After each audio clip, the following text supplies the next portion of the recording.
AEW Double or Nothing is in the books. We have a brand new AEW champion, two new winners in the Owen Hart Foundation Cup, and a lot more stuff that went down in the 2022 edition of Double or Nothing. It's Sports Keto Wrestling. It's the post show. Jeremy Bennett, Jose G on deck. Here we go. Watch out, watch out, watch out, watch out! What's up, everyone? Welcome to the Double or Nothing post show here on Sports Keto Wrestling. I'm Jose G. Next to me is Jeremy Bennett. We're going to be breaking down everything that went down in tonight's marathon-long pay-per-view. It was a really fun pay-per-view from start to end, man. I thought there was really not a dull moment in tonight's pay-per-view, in my opinion. No, not really. All the matches delivered, even the ones that had obvious results with them, I thought delivered as well. Everything I think just came together great. To me, it didn't really seem like 4.5 hours. I thought it was really well done, and props to the crowd in Vegas for basically keeping the energy up the entire time. They could have died out. And they did. They were pretty hyped the whole show. Well, we're going to jump into all the matches and talk a little bit about everything, guys. If you're just tuning in, sound off in the comments. What did you think about this year's Double or Nothing? Go ahead and give us your review, 1 through 10. 10, the best show you've ever seen. 1, the crappiest show you've ever seen. We want to get all of your reviews. And also, if you're tuning in for the first time, sound off where you're watching from. Share in your favorite wrestling group. Tag your wrestling friends in the comment section so they can join in on the conversation. We're live right now on YouTube, Facebook, and on Twitch. So subscribe to all of our platforms. Smash the notification bell on YouTube so that way you never miss any brand new content that we drop. So let's jump let's talk about the big one, which was just happened just a few minutes ago. The main event, CM Punk versus Hangman Adam Page for the AEW Championship. And man, that match delivered from top to bottom. Great story. And now we have CM Punk as our new AEW champion. How you feeling about this, Jeremy? Oh man, just seeing this live right now. FTR came to the ring and put CM Punk on their shoulders. Very cool moment. Hopefully we'll see that on YouTube later on. I thought this was a tremendous battle. Much like the formula that you give in a main event, you start off slow and then you ramp it up throughout. I thought the story they told with both of them kind of dealing with a hobbled knee, both of them trying to do the buckshot on that hobbled knee, I know, and failing, and the very last buckshot that was attempted that failed into a great counter of the GTS. I thought they told a great story. I thought the pacing was great. The battle was tremendous. This was a feud I didn't know where they could find the fire. They found the fire, built it up nicely, and it paid off in the main event, in my opinion. Yeah, I think I completely agree with that, man. I think the story was there from the get.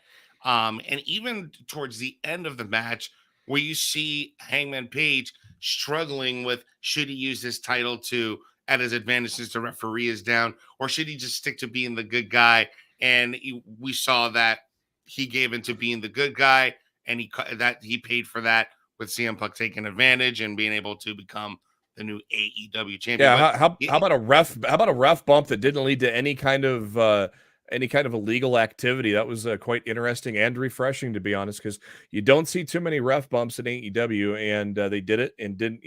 Hangman had that moment of contemplation, and which eventually cost him, and another little small piece of that puzzle in the main event that they did very well. Yeah, man, I think it was a really fun main event. But let's talk about the big elephant in the room. MJF has been a hot topic since yesterday. Apparently not showing at the meet and greet over there in Las Vegas. There is reports left and right, rumors, to be honest with you, that he wasn't showing up, that he didn't get on his flight from Newark all the way to Las Vegas. So many conflicting reports, and one person said this and another person said that he's not going to be there.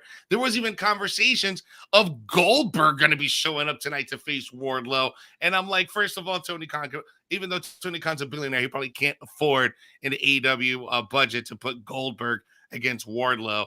So that was just completely just out of left field when I saw that. But we now see that all those rumors were not true. That was just blowing smoke, and smoke and mirrors left and right. And MJF did show up, and he was the opening match for tonight on Double or Nothing against Wardlow, and Wardlow just absolutely destroyed him. MJF didn't even try. Like, he got 8 power bombs in the Powerbomb Symphony. The crowd absolutely loved it. Good payoff. We all kind of knew this was gonna go. But what a way to open up the show, though. Yeah, I thought you just know. I mean, if you followed MJF long enough, especially in his time in AEW, but even before that, you know he is smart. He's working everybody with this thing. I think he's milking this to as much as you can with the bringing into the real life situations into this here, and I think it just showed. Today, obviously, you know, like here, Jim in the chat says he's going to crow Wednesday. No, I think he's going to disappear from television for a good month. Now, if there is truly shit between him and Tony, at least this gives them time, write him off TV, get their shit together, go from there. But I honestly think it's MJF working everybody just because he's that brilliant of a mind. I think this is just all part of the plan for him. And to be honest, I know not everything is a work and everybody wants to go to that card, but sometimes things are a work. So I thought it was 10 power bombs. I guess it was 8. I heard 8 from different people. So man, I was hoping maybe for 10. That'd have been a perfect 10, you know? Yeah, that would have been one for each lash. Right. Yeah, that would have been crazy. That would have been how weird, how crazy was it to see the graphic? Wardlow is all elite. The guy's been there since the beginning. And I know, right? And now he's all elite. 3 years later. But yeah, it's fun. I thought this was a fun way to open up the show. Yeah, it was exactly how it should have went. Yes, exactly. Like everything that should have happened, and I'm really happy from the way that it opened up. The entire show was wild, dude. The entire show was wild. The Anarchy in the Arena match was absolutely insane, and we'll get to that here in a little bit. But then, what was our second match of the night right after Wardlow and MJF? Right after Wardlow and MJF was the dream match. We haven't, we've seen it before, but in Ring of Honor, but for the first time in All Elite Wrestling, the Hardys taking on the Young Bucks. What's up, Romeo? Beautiful match. Yeah. This was everything that these two should have did, and they brought it. They truly, I loved the Viva Las Vegas into the Super Kick Party theme music before their regular music hit, and of course they come out as Elvis. They've been Elvis before. I thought that was tremendous. And then the match itself, man, I thought it was a very lengthy match, which was to be expected, and I think they delivered. They delivered in all aspects. And my God, when you set those ring steps up sideways and do God, you do an effing swan. It's late night. We can say do a fucking swanton. No give. Oh my God, no give. Insane. As soon as you saw Jeff looking at the turnbuckle, you knew he was going to do it, and it's like, my God, that is amazing. Yeah. But the match was tremendous. The near falls in it were really good. This probably won't be the end of it. I think they, I really want them to do a ladder match somewhere down the line or a TLC match or something, because just with the history of TLC, to have these two do a TLC match would be something that they should do somewhere. I think we're probably going to see that down the road, but this match, man, was absolutely insane. Mm-hmm. From a storyline standpoint, from a storytelling standpoint, it was really good. But if you're a hardcore fan, bro, this is absolutely amazing, because you have the 2000 generation, mm-hmm. from the 2010 to 2020 generation colliding in a single ring. I mean, the last time we saw the Bucks and Hardys do it was in Ring of Honor, if I'm not mistaken. Yep. And this was a few years ago. About 4 years ago, yeah. And this is about 4 years ago. This is the first time it's done on national TV on a broad stage, right? So this is a big deal. And the fact that we have these two different generations going at it, I love the fact that that the Young Bucks took some of their move set and applied it during the match, and vice versa. It was just fun. I don't know if the Hardys were the right people to win here, though. Honestly, I kind of felt like this was the Bucks' match to win, but it Yeah. didn't happen. Yeah, like I said on Tuesday when we had Bill Apter on, that I felt the Hardys or the Bucks should cheat and set up a ladder match or something like that down the line. So I was a little surprised that the Hardys won. So now maybe maybe this is the end of it for now. Who knows? But it definitely delivered, that's for sure. Oh, absolutely, man. We also got to see the TBS Women's Championship matchup, Jade Cargill and Jay. This match, a little sloppy, not too bad. It wasn't like super sloppy where I was just like turn off the TV and walk away, but it was still kind of entertaining. But Jade Cargill was able to retain her title against Anna Jay. But it was what happened afterwards when we got Athena making her debut in AEW. She is fired up. I can see her taking the title off of Jade Cargill at the first opportunity that she gets, but that's just wishful thinking. And man, before that, Stokely Hathaway coming down to the ring, replacing Yes. smart Mark Sterling, which kind of makes sense. You know, you put Stokely with the baddies, and then Mark continues maybe to work with Tony Nese or something. I hope they continue to have Mark as a manager. I think he's a great manager. A good friend with Brian Myers and Matt Cardona there, so it's good to see him working for a big company like AEW. But yeah, the match was a little sloppy at first, but they came back, and the last 5 minutes of it, the majority of that match was really well done. But no surprise there. But yeah, it was all about the end when Stokely Hathaway comes in, and now he's leading the baddies, and then Athena Makes comes up. sense. I thought Chris Statlander was going to turn on Anna Jay and join Stokely and the baddies there for a minute. That would have been that would have been very funny if to see what that would have happened. But Yeah, this actually makes a lot of sense to have Stokely be the I one to manage Jade yeah. Cargill. And I'm excited to have him. He's a great manager. There was no reason to fire him in WWE. Well, granted, he wasn't going to re-sign anyways, but it's good to have him back in pro wrestling. And and I could even see it may not even be Athena. It could be Chris Statlander that could take the title out of Jade. I could see that as well. Yeah, I think so. Yeah, that Chris Statlander is definitely a strong contender for Jade Cargill now on her comeback, who's looking absolutely phenomenal now. Guys, if you're just joining in to the stream, please go ahead and smash that like button. Do that right now. Engage with the show. Share the show with your friends. Put it in your favorite wrestling group, and let's get the viewership up and smash that like button. I see 114 of you right now watching live for free. Show the love, show the support. We love you guys, so show the love back. Go ahead and smash that like button right now. All right, man, let's talk about the finals of the tournament, both the women's and the men's Owen Hart Foundation finals. For the men's side, we had Adam Cole, baby, go up against Samoa Joe in an awesome, hard-hitting match. This is the first time that these two guys go at it on TV. I don't think they've ever done a one-on-one battle, not even in Ring of Honor, did they? I don't know, because by the time Cole got in, Joe was gone already. So yeah, and they didn't do anything at NXT either, just that angle when when Adam Cole was on his way out and earlier this year. But this was a really good match. The way that it ended, for me, it was just like, okay, it's fine. But it made sense at the end because now that Adam Cole is the one that beat Samoa Joe, and Britt Baker was the one that won against Ruby Soho. Yeah. Now we got the AEW True Power couple winning that Owen Hart Foundation tournament for both of them.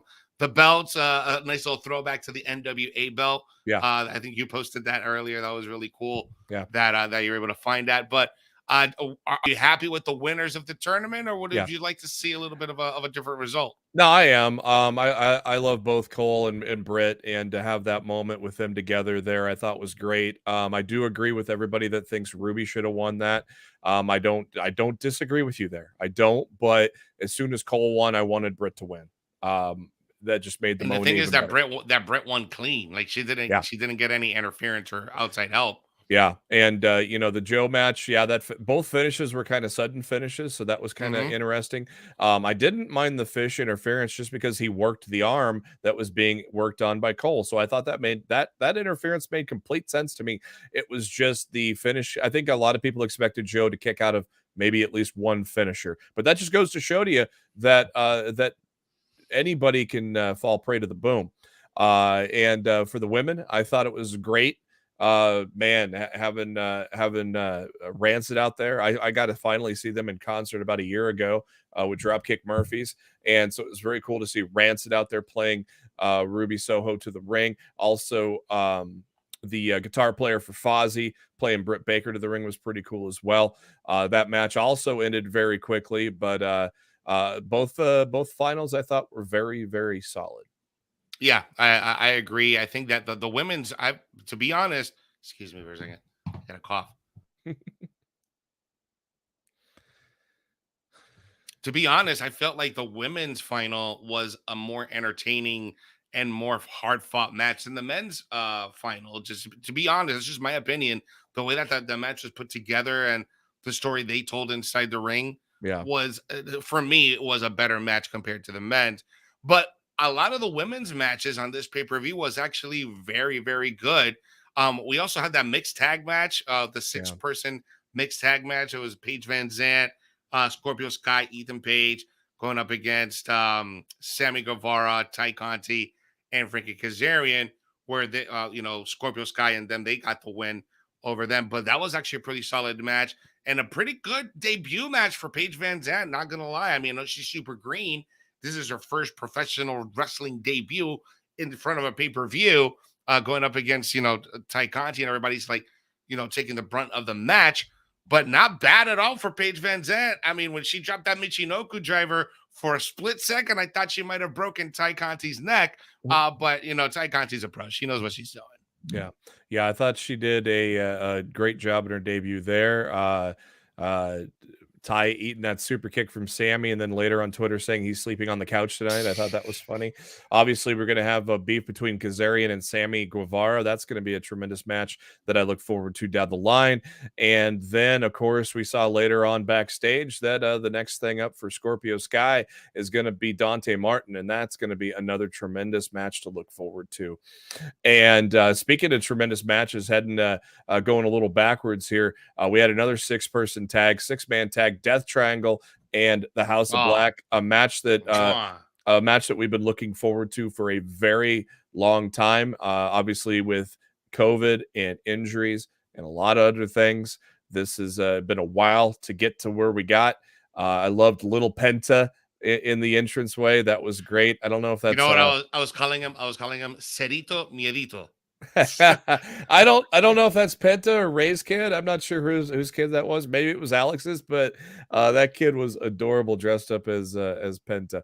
That These was a dope guys, ass match too, though. I mean, that from yeah, from start to end, and then we had Julia Hart coming out at finally the end. Finally, after what 6 or 7 month story that December, we've been. almost six, Holy first week shit, of dude! December, Like it took this long to get a payoff from Julia Hart. which Why did it take this long? oh hell, I like it. I like it. I like waiting for the payoff on that, man. You continue to have her work with the Varsity Blondes, and and she just gradually just kind of turns and turns and turns, and then you thought that she was finally going to do it when Malachi Black handed her the chair, and she didn't, and then she shows up tonight looking awesome, spitting the mist in Pac's face, and man, I loved it. I love that it took that long to get to a payoff, because there's sometimes those type of things are worth the wait.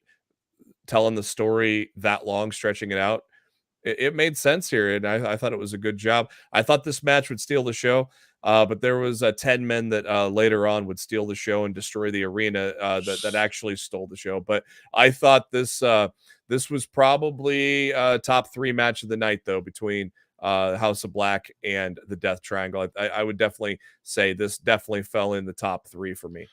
Yeah, this is definitely a really fun match from start to end. But let's jump in really quick before we jump into some of these tag and women title matches. let's jump into that Go. Anarchy in the Arena. Real quick, Yep. we didn't mention this, but what a great moment with Martha Hart coming out, presenting the trophy and the belts and the cup. I thought that was a great moment with her presenting those to Britt Baker and Adam Cole. Yeah, and the fans absolutely loved it. And I think next year when I go to Double or Nothing in Vegas, I think I will sport one of those badass hats. I think I'm going to go to. I think I'm going to go next year too. Ticket flights are usually dirt cheap from here, about 30, even $30 sometimes. So I think I'm going to definitely. Yeah, I think through Allegiant they're really cheap till Vegas from Omaha. So I think I might do it next year. Yeah. Yep, I think I'm doing it next year too. I've been to Nevada probably 7-8 years ago, but I haven't been to Vegas since I was like 21 or 22. So it's been 20 years since I've actually been to Vegas. So yeah, man. Vegas last year for SummerSlam was pretty fun. So let's talk about this Anarchy in the Arena situation. So this match was absolutely insane. The Jericho Appreciation Society going up against the Blackpool Combat Club, Santana and Ortiz with Eddie Kingston. This was absolute insanity, chaotic. Justin Roberts, ladies and gentlemen, the shit's about to hit the fan. Shit's about to hit the fan. That was great. You never see a ring announcer cuss. That was great. Yeah. You never see a ring announcer cuss in a professional wrestling. Well, outside of GCW. The thing is that like how he takes the pause and he's looking at the hard cam for like a solid 3 seconds in a pause. Ladies and gentlemen, shit's about to hit the fan. Yeah, outside of the tremendous Emil J with GCW, you did not see a professional ring announcer cuss. So when Justin Roberts did that, I thought that was great. And man, the fact that they played Wild Thing on repeat while they battled, only for Jericho to be a dick and pull the AV cable out of the soundboard, that was tremendous. I thought that was I will admit, up until that very point, I didn't realize that I liked having the Wild Thing on loop, right? Because it was actually annoying the shit out of me that it was on loop. Wild Thing, dun dun dun dun. It will be over and start over again, and it's just mayhem happening throughout the entire arena. You know, you got Santana and Ortiz jumping off of ladders into tables on one part of the arena. Then there's another fight in the elevator. It goes down and comes back up. There's another fight in the kiosk stands on the outside where there's mustard and ketchup and blood being thrown all over the place into the merchandise area. Then you go back into the ring, and then the ring is being pulled apart. The top rope is being taken away. And then all of a sudden, John Moxley's being stabbed in the eye, and then someone else is being burnt. And then there's gasoline being poured on someone. And then all of a sudden, barbed wires come out. It's just absolute insanity, Jeremy. It even had Jay. There was a lot. This is worse than Stranger Things. I don't know if you've already watched this last season. No, I actually haven't seen an episode of that yet, so I need to get on that someday. All right. So season 4 of Stranger Things is just like Anarchy in the Arena. You have 5 different things going on simultaneously, and you don't know what to pay attention to. Oh man, even JR was cussing during this match. That's to tell you something. Matt Menard was busted the hell open from the beginning by Eddie Kingston. He had the bad draw of getting a pissed off Eddie Kingston. Man, that Eddie Kingston promo prior to the match was just pure gold. So much emotion coming from Eddie there. The bottle of Jack by his side there. I thought that was a great way to set the table. And then, of course, as the match is happening, my Celtics make the NBA Finals, so that was awesome too. Disappointed about that. Disappointed. My Lord, just the white Yankee shirt that Eddie Kingston had on, and it was just crimson red by that. Like not even. Like 10 minutes into it, it was already just completely. And then Eddie, after him and Garcia battle in the elevator, he comes out with a can of gasoline. That's what I'm saying. It's like it went from like level 5 to level 10 in like 2 seconds. It was just absolute insanity. Jay Feliciano watching us on Facebook. Good, great viewer, great watcher, great supporter of the show. And gentleman who knows a thing or two about pro wrestling, production, no background music during the fight, like a movie, equals genius. Oh yeah, yeah, right. It's almost like a fighting scene, like when there's a group of fighting people, and you just go at it, wild bang, and Yeah, you just have that and the as a crowd's background. loving that it's playing. So then Jericho's a dick and takes the cable out of the soundboard, and then you get to kind of a little bit of wrestling, and God, the near falls that they had, there were some great ones where I thought it was going to be over right there, and then Daniel Bryan saying, "I'm going to fucking kick his head in," and then Oh God, that was and so then good. and Yes. then only for Hager or for Jericho to put on the lion tamer and Hager choking him out with a belt. And that was such a beautiful shot too. Yeah, right there, That being right cameraman, there. Yeah, that angle with with the half Boston crab, and then Jake Hager with the rope pulling it back. Ah, that was. yep. I mean, I wouldn't want to be caught in that submission, but from a production standpoint, when you're trying to get that angle, when you're trying to get an iconic shot, that's definitely going to be a shot Yeah. that's going to be remembered. Then after that match, Andrade basically saying he has disbanded the AFO, so the AFO is no more. About time. Butcher and the Blade are no You longer know with why him, though? You know why though, and right? Because they're a Angelico. bunch of losers.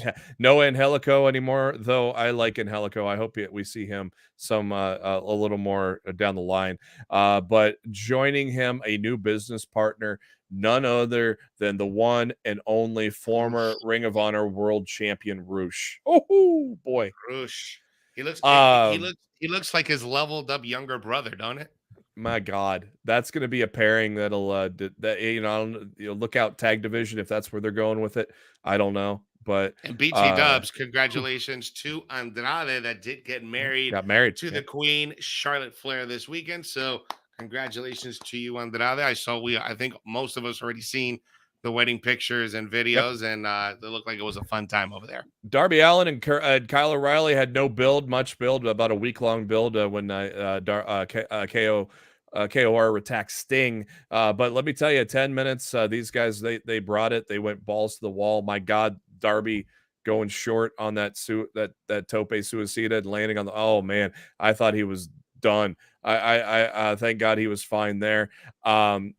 Props to Kyle O'Reilly for getting probably the biggest singles win of his career in AEW to this point, obviously. Of course, he had a push in NXT as well. But I thought, I was surprised. This was, and everybody else was. This is probably the upset of the night. A lot of people thought Darby would get the win here, but maybe we're getting a TNT title push for Kyle O'Reilly. Makes sense. I think it makes sense. I think Scorpio Sky right now is having a really good run with that TNT title.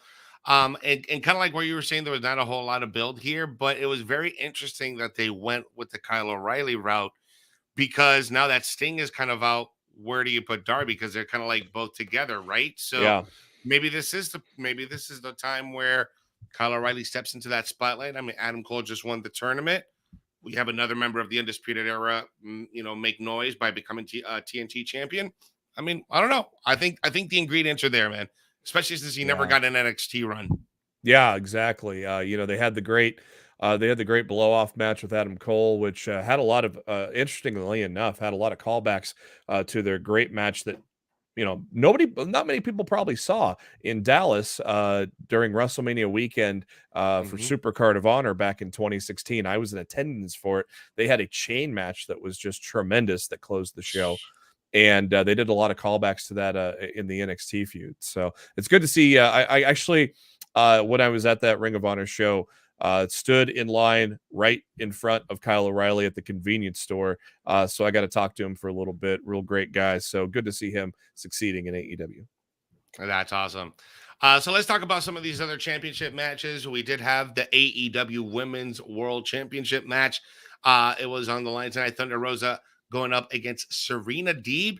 And this was actually my favorite match of tonight, just because of everything that both of these women did. This was the best women's match that they've had to date, in my opinion, in AEW. We've seen, the lights out match with Thunder Rosa and Britt Baker, real bloody. But when you're talking from like a technical standpoint, where it's a title match and you still got the rules that you got to buy to, and this match delivered from the beginning to the end, from the initial tie-up to the very ending, where Thunder Rosa was able to get the win. I thought this was a beautifully told match, highly entertaining. And man, I love that part where Thunder Rosa was just so passionate for Uvalde. And she just goes and puts that clothesline on her, and it ends up closing up and winning that match. But that match was pretty entertaining. What'd you think of that one, man? Yeah, I love the tribute to Evalde there on her gear too, her entrance gear. I thought it was, I don't know if I would put it as the best women's match in AEW history, but it was a very good match. And I knew it would be because both women are great technical wrestlers. I thought, honestly, it could go either way. I could see Serena Deeb actually winning this tonight, though Thunder really hasn't had that long of a title run. But all things aside, I thought they put on a tremendous match, some great counters, and everything done there. I really loved. Just announced for Dynamite on Wednesday, a big 10-man tag match.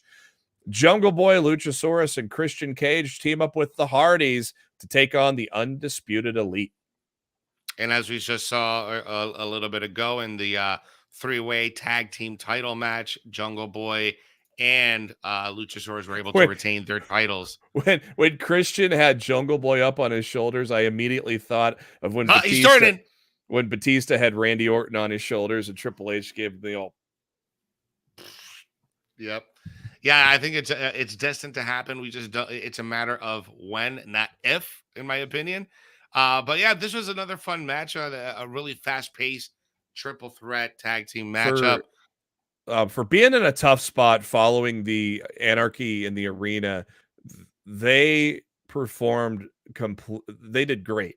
The crowd was not dead for this, where the crowd could easily have been dead following a match like Anarchy in the arena. The crowd was completely hyped up for this great 15-minute title match.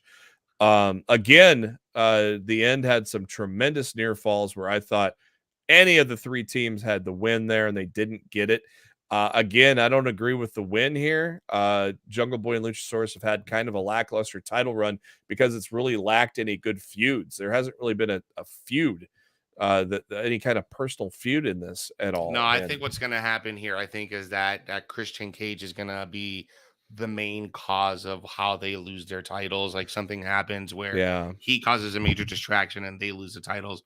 I'll tell you what, and that's how we get that feud started. I'll tell you what, though, Powerhouse Hobbs is improving every week in and week out. He had a tremendous performance in there with a bunch of seasoned professionals. How about Ricky Starks, man? Ricky Starks absolutely delivered too, man. When he I love that strut on the top rope. Yeah. Oh, that was awesome. And then we got to see the three Hosses of AEW. Man, Keith Lee, Luchasaurus, and Big Powerhouse Hobbs, man. That was just a sight to see. That was awesome, dude. Everything was great about that match. Fucking Swerve, Keith Lee holding on to Swerve as he goes off the turnbuckle and then moonsaults off of Keith Lee's chest to the outside. That was tremendous as well. I really wanted Swerve and Keith Lee to win, but you know, I guess there's a story to tell with Jurassic Express yet down the line, and I don't know who that team is going to be. You know, I think. I'd love to see Santana and Ortiz get in there. Obviously, FTR is another consideration. Then you got Andrade and Rush could be in there and throwing a wild card into the whole thing. I think it's the Hardys. I think it's going to be the Hardys. I think that's where we're going to be at. Valsaya Tawari asking on Facebook, why did Luchasaurus hit Jungle Boy? Well, I think there's a miscommunication. Well, why did Sammy hit Tay? Yeah. Exactly. All right, man. Imagine Christian turning on Jurassic Express to join the Hardys. How insane would that be? Not out of the realm of possibility. I think that would be pretty awesome. It would be really shocking. I don't think that's what's going to happen. I think he's going to turn when they lose. He's going to blame Jungle Boy, and then we're going to start a great one-on-one feud with Christian and Jungle Boy. I think Christian's been blaming Jungle Boy for some of these losses in his mind, the way that they've been kind of interacting going through there. That's why I thought he was going to do the old Batista drop with Randy Orton there at the end. Obviously, they won the title, so now that wasn't the time. But hey, just remember that moment. Remember that picture. And if he does it again in a situation where they may have lost, then you know. Then you know. Yep. Then you know. Michael Collier, how was it that Keith Lee was able to jump over that top rope? He got some air. He cleared it. His belly cleared it. That was unbelievable that he was able to do that. He cleared that by a long margin, man. He cleared that by a long margin. He sure the hell did. Guys, go ahead and sound off in the comments. How do you score this year's AEW Double or Nothing 1 through 10? I personally am going to give this a 9. We had a lot of great debuts. So we got to see Athena. We got to see good old Michael Bivens. Hell yeah. So I think just because we got those two, and then we also had some culminations of the tournament, we had a title change. I mean, this is a really good pay-per-view. The entire pay-per-view was pretty fun from beginning to end. If I have to nitpick anything, just from being on that standpoint, I would just say the length for it might have been a little bit too long for my liking. I think that you could have wrapped this up at 11:30, 11:45, and you didn't need to have Darby Allin and in the matchup in the actual card. You could probably put that on Dynamite. I don't know. That's the only thing. But overall, man, I think I'm going to give it a 9. Yeah, I think I'll give it a 9.25, maybe 9.5, leading towards 9.5. Only real match that really didn't feel pay-per-view quality was Jade and Anna Jay, though they did turn out to have a good match, and it was only 7 or 8 minutes. It was a short match. They had a rough beginning, but they pulled it in by the end of it. But that was more of a TV match than a pay-per-view match. Everything else felt like a pay-per-view match. Even the quick build with Kyle O'Reilly and Darby Allin, that still delivered and had a great pay-per-view match. I will probably, it's hard to pick between Anarchy in the Arena and the main event title match, but I'm gonna have to go with the title match just because of all the storytelling that was done between Hangman and Punk. That'll probably be my favorite match of the night, but just above Anarchy in the Arena, because when it comes to no DQ matches, that was a masterclass in a no DQ match. So everything clicked on a pay-per-view level for me. I didn't mind the length at all. I'm a night owl anyways. Plus, it was great content, so it didn't feel like over 4.5 hours for me, or if you include the buy-in, put another extra half hour on top of that.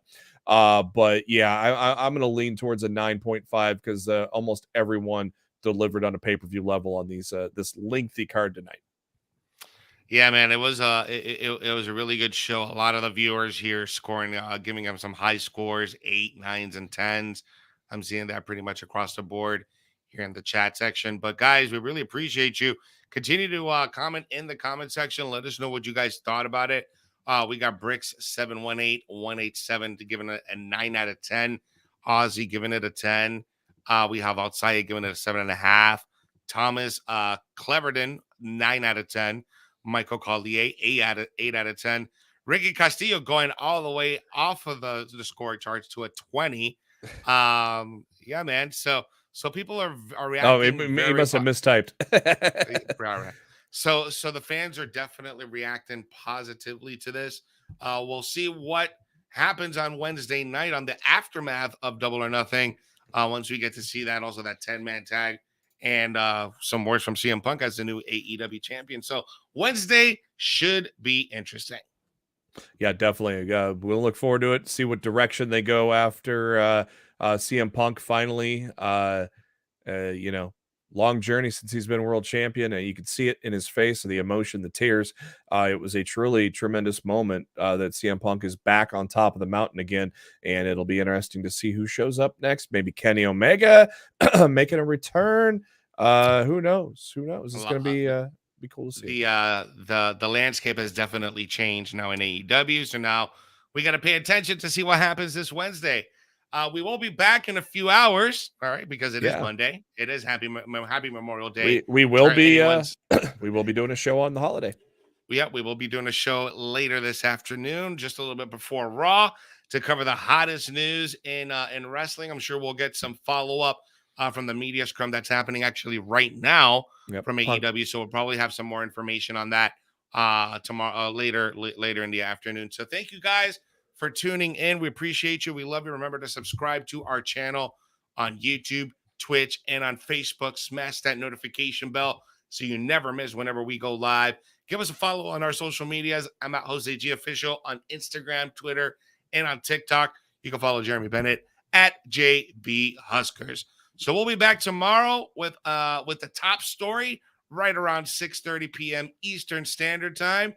We love you guys. We'll see you tomorrow. And as always, remember, when you are watching wrestling, you have to do the most important thing, which is what, Jeremy? Enjoy wrestling. Yeah! Talk to them. Let me talk to you.